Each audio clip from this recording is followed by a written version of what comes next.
नमस्कार। मेरे प्यारे देशवासियों, आज मैं अपनी बात की शुरुआत एक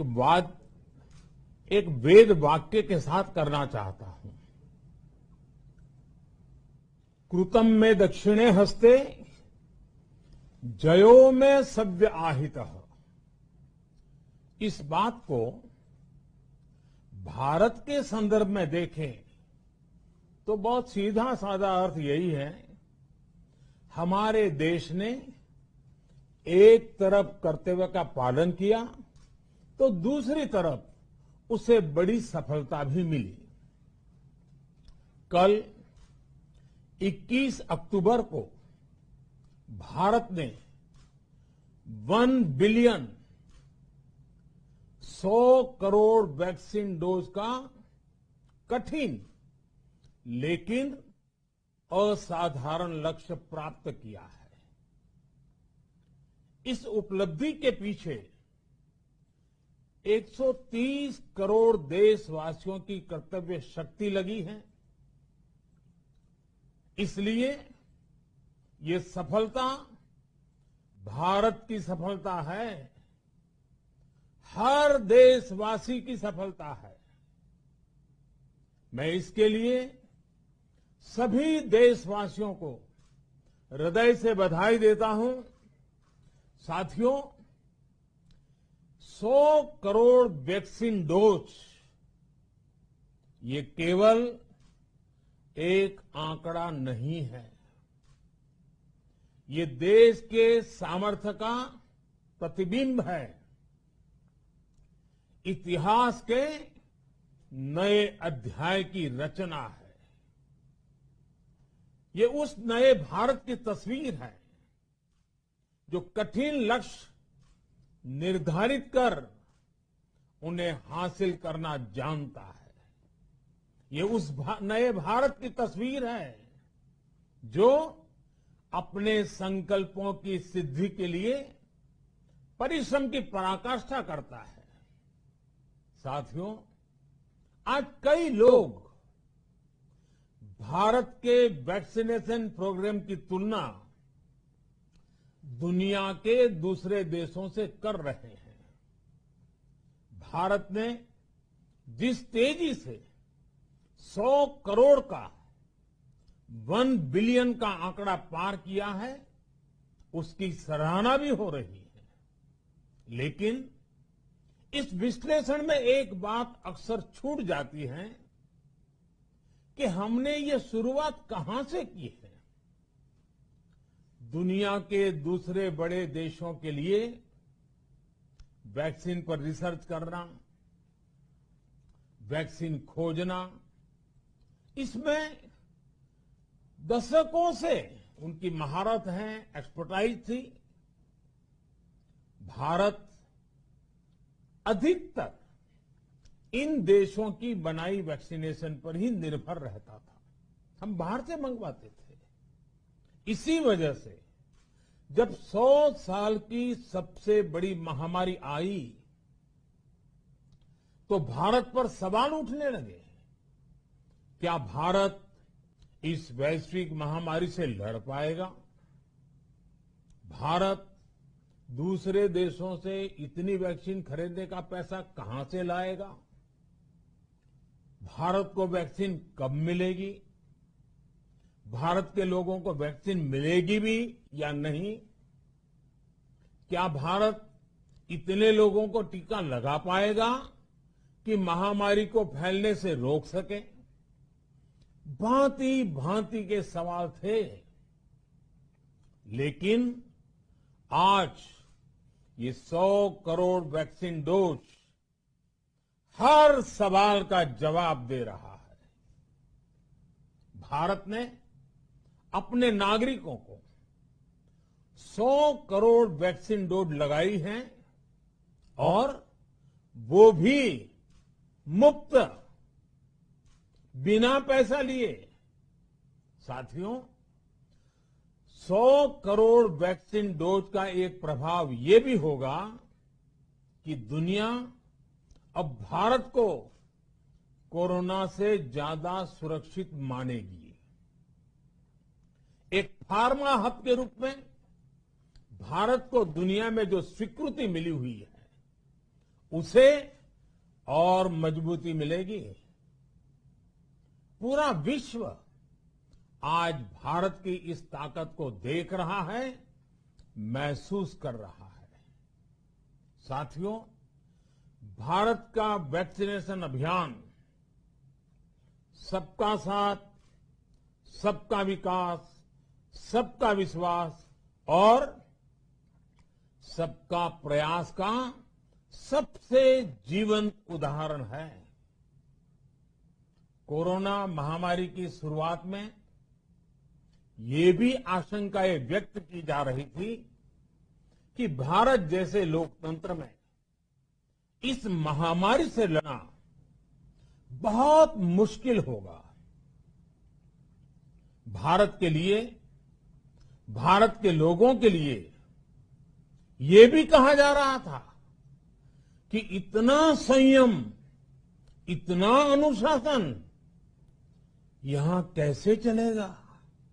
लेकिन हमारे लिए लोकतंत्र का मतलब है सबका साथ। सबको साथ लेकर देश ने सबको वैक्सीन, मुफ्त वैक्सीन का अभियान शुरू किया। गरीब, अमीर, गांव, शहर, दूर सुदूर, देश का एक ही मंत्र रहा कि अगर बीमारी भेदभाव नहीं करती तो वैक्सीन में भी भेदभाव नहीं हो सकता। इसलिए यह सुनिश्चित किया गया कि वैक्सीनेशन अभियान पर वीआईपी कल्चर हावी न हो। कोई कितने ही बड़े पद पर क्यों न रहा हो, कितना ही धनी क्यों न रहा हो, उसे वैक्सीन सामान्य नागरिकों की तरह ही मिलेगी। साथियों, हमारे देश के लिए ये भी कहा जा रहा था कि यहां ज्यादातर लोग टीका लगवाने के लिए आएंगे ही नहीं। दुनिया के कई बड़े विकसित देशों में आज भी वैक्सीन हेजिटेंसी एक बड़ी चुनौती बन गई है।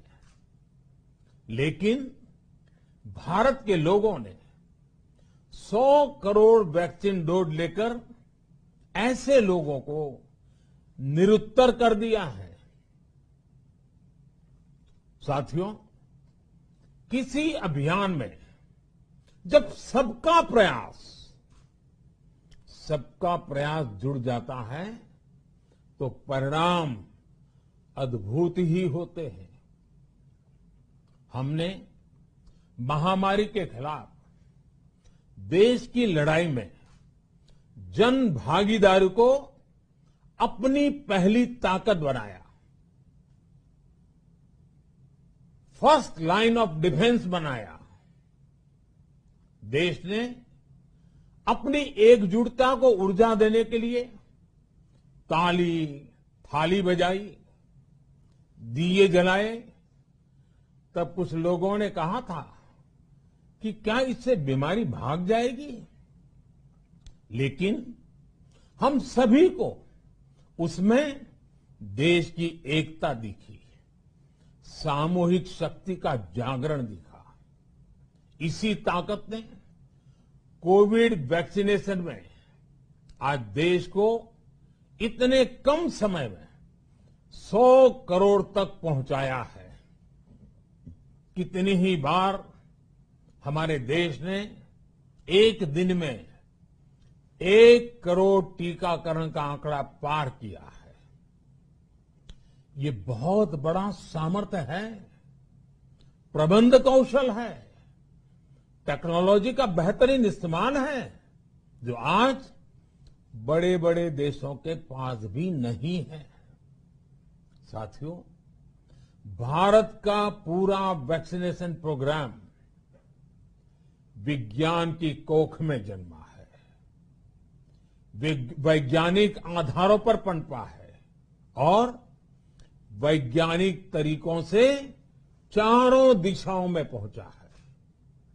हम सभी के लिए गर्व करने की बात है कि भारत का पूरा vaccination programme science born, science driven और साइंस बेस्ड रहा है। वैक्सीन बनने से पहले और वैक्सीन लगने तक इस पूरे अभियान में हर जगह साइंस और साइंटिफिक अप्रोच शामिल रही है। हमारे सामने चुनौती मैन्युफैक्चरिंग को लेकर भी थी, प्रोडक्शन को स्केल अप करने की भी थी। इतना बड़ा देश, इतनी बड़ी आबादी, उसके बाद अलग अलग राज्यों में, दूर दराज इलाकों में समय से वैक्सीन पहुंचाना, ये भी किसी भागीरथ कार्य से कम नहीं था। लेकिन वैज्ञानिक तौर तरीकों और नए नए इनोवेशन से देश ने इस चुनौतियों के समाधान तलाशे। असाधारण स्पीड से संसाधनों को बढ़ाया गया। किस राज्य को कितनी वैक्सीन कब मिलनी चाहिए, किस इलाके में कितनी वैक्सीन पहुंचनी चाहिए, इसके लिए भी वैज्ञानिक फॉर्मूले के तहत काम हुआ। हमारे देश ने कोविन प्लेटफॉर्म की जो व्यवस्था बनाई है, वो भी विश्व में आकर्षण का केंद्र है। भारत में बने कोविन प्लेटफॉर्म ने न केवल आम लोगों को सहूलियत दी, बल्कि हमारे मेडिकल स्टाफ के काम को भी आसान बनाया। साथियों, आज चारों तरफ एक विश्वास है, उत्साह है, उमंग है। समाज से लेकर इकोनॉमी, हम हर तबके पर देखें, ऑप्टिमिज्म, ऑप्टिमिज्म, ऑप्टिमिज्म ही नजर आता है। एक्सपर्ट्स और देश विदेश की अनेक एजेंसीज भारत की अर्थव्यवस्था को लेकर बहुत सकारात्मक है। आज भारतीय कंपनियों में न सिर्फ रिकॉर्ड इन्वेस्टमेंट आ रहा है, बल्कि युवाओं के लिए रोजगार के नए अवसर भी बन रहे हैं। स्टार्टअप्स में रिकॉर्ड इन्वेस्टमेंट के साथ ही रिकॉर्ड स्टार्टअप्स यूनिकॉर्न बन रहे हैं। हाउसिंग सेक्टर में भी नई ऊर्जा दिख रही है। पिछले महीनों में किए गए कई सारे रिफॉर्म्स, कई सारे इनिशिएटिव, गति शक्ति से लेकर नई ड्रोन पॉलिसी तक भारत की अर्थव्यवस्था को और तेजी से आगे बढ़ाने में बड़ी भूमिका निभाएंगे। कोरोना काल में कृषि क्षेत्र ने हमारी अर्थव्यवस्था को मजबूती से संभाले रखा। आज रिकॉर्ड लेवल पर अनाज की सरकारी खरीद हो रही है। किसानों के बैंक खातों में सीधे पैसे जा रहे हैं। वैक्सीन के बढ़ते हुए कवरेज के साथ साथ आर्थिक सामाजिक गतिविधियां हो, खेल जगत हो, टूरिज्म हो, एंटरटेनमेंट हो, सब तरफ सकारात्मक गतिविधियां तेज हो रही हैं। आने वाले त्योहारों का मौसम इसे और गति देगा और शक्ति देगा। साथियों, एक जमाना था जब मेड इन ये कंट्री, मेड इन वो कंट्री, इसी का बोलबाला था, बहुत क्रेज हुआ करता था। लेकिन आज हर देशवासी ये साक्षात अनुभव कर रहा है कि मेड इन इंडिया की ताकत बहुत बड़ी होती है। और इसलिए आज मैं आपसे फिर ये कहूंगा कि हमें हर छोटी से छोटी चीज जो मेड इन इंडिया हो, जिसे बनाने में किसी भारतवासी का पसीना बहा हो, उसे खरीदने पर जोर देना चाहिए। और ये सबके प्रयास से ही संभव होगा। जैसे स्वच्छ भारत अभियान एक जन आंदोलन है, वैसे ही भारत में बनी चीज खरीदना, भारतीयों द्वारा बनाई चीज खरीदना, वोकल फॉर लोकल, ये हमें व्यवहार में लाना ही होगा। और मुझे विश्वास है सबके प्रयास से हम ये भी करके रहेंगे। आप याद करिए, पिछली दिवाली हर किसी के मन मस्तिष्क में एक तनाव था, लेकिन इस दिवाली 100 करोड़ वैक्सीन डोज के कारण एक विश्वास का भाव है।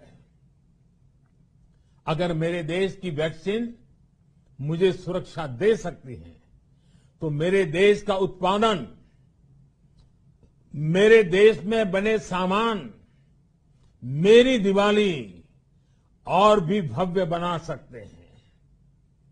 दिवाली के दौरान बिक्री की एक तरफ और बाकी साल की बिक्री एक तरफ होती है।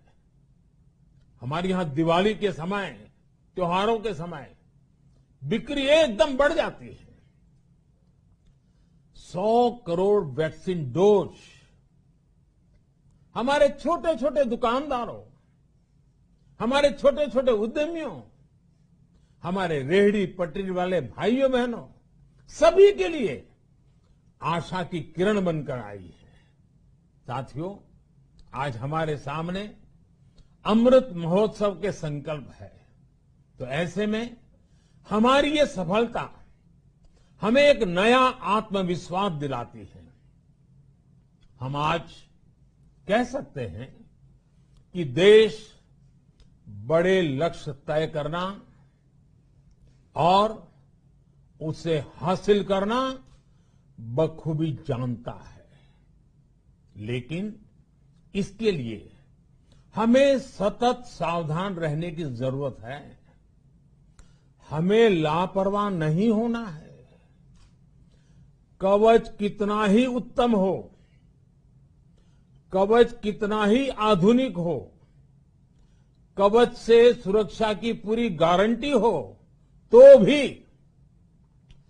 जब तक युद्ध चल रहा है, हथियार नहीं डाले जाते। मेरा आग्रह है कि हमें अपने त्योहारों को पूरी सतर्कता के साथ ही मनाना है। और जहां तक मास्क का सवाल है, कभी कभी जरा, लेकिन अब तो डिजाइन की दुनिया भी मास्क में प्रवेश चुकी है। मेरा इतना ही कहना है, जैसे हमें जूते पहन करके ही बाहर जाने की आदत लग गई है ना, बस वैसे ही मास्क को भी एक सहज स्वभाव बनाना ही होगा। जिनको अभी तक वैक्सीन नहीं लगी है, वो इसे सर्वोच्च प्राथमिकता दें। जिन्हें वैक्सीन लग गई है, वो दूसरों को प्रेरित करें। मुझे पूरा भरोसा है कि हम सब मिलकर प्रयास करेंगे तो कोरोना को और जल्द हरा पाएंगे। आप सभी को आने वाले त्योहारों की एक बार फिर बहुत बहुत शुभकामनाएं, बहुत बहुत धन्यवाद।